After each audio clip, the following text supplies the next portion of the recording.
It could be any day, anywhere. A hurricane is brewing. Like many problems, it knows no borders. But as the storm advances across the ocean, it is tracked by satellite. Ships are directed to the shelter of safe harbors. People are warned to evacuate. It's a coordinated response made possible by the international system that shapes our world, the United Nations and its family of agencies.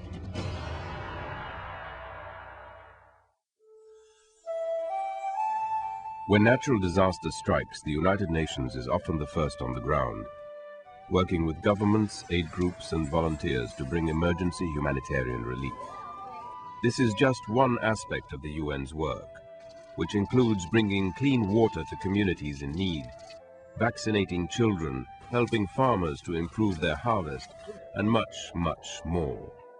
But this is not how the United Nations started.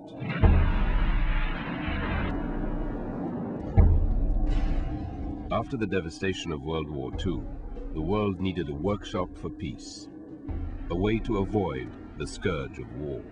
The solution? An assembly of nations where leaders of countries, big and small, could debate and seek consensus on common action. Today, the United Nations is the one truly global forum with 192 nations represented in the General Assembly.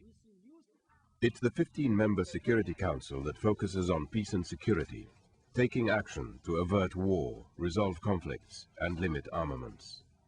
It hasn't always worked, but since 1945, the UN has brokered countless peace settlements, and it now keeps the peace in many places across the globe. From Haiti to Lebanon, from Timor-Leste to Liberia, from the Democratic Republic of Congo to Sudan, and in more than a dozen other missions around the world. Places where others cannot or will not go. Places where innocent men, women and children have been forced to flee and have nowhere to go. At home was war. We never knew who was fighting. We were sad to leave, and one day we want to return. For some 30 million refugees and displaced persons in more than 100 countries, the United Nations family is providing blankets, tents, books, and ways for people to restart their lives. Please help stop the war for the sake of the children. There are as many as 250,000 child soldiers in the world. The UN fights for their freedom and helps them to be children once again. And for people in some 30 countries plagued by landmines and unexploded bombs, the UN helps defuse the threat of fatal or crippling explosions. We have saved thousands of lives. When the guns fall silent, the UN helps to build national institutions, trains the police, assists the justice systems, and supports democratic elections. To sustain peace, development is needed. Development that includes the poorest, almost 1 billion people on Earth, 1 out of every 6, who struggle to survive on less than $1 a day.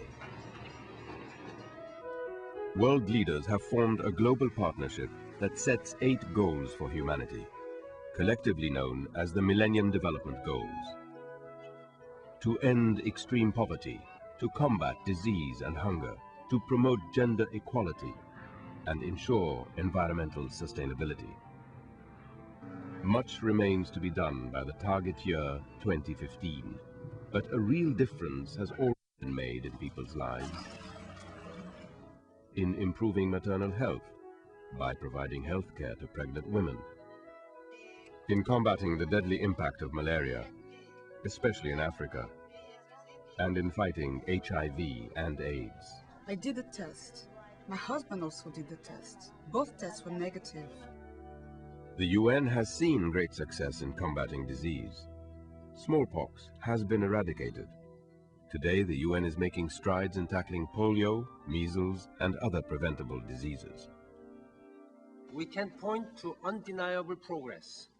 3 million more children now survive each year. An additional 2 million people receive treatment for AIDS, and millions more children are in school. Schooling is a basic human right, one of many enshrined in the United Nations Universal Declaration of Human Rights, adopted in 1948. Decades later, it is still the standard against which all societies and all governments are measured. No government today dares to say that the Universal Declaration of Human Rights is none of their business. Still, for all too many, respect for the dignity and rights of human beings everywhere remains a distant vision. The United Nations dispatches independent experts to investigate complaints of human rights violations and urges governments to uphold their responsibility to protect civilians.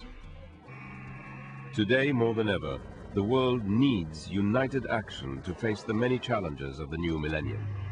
We hold the future in our hands.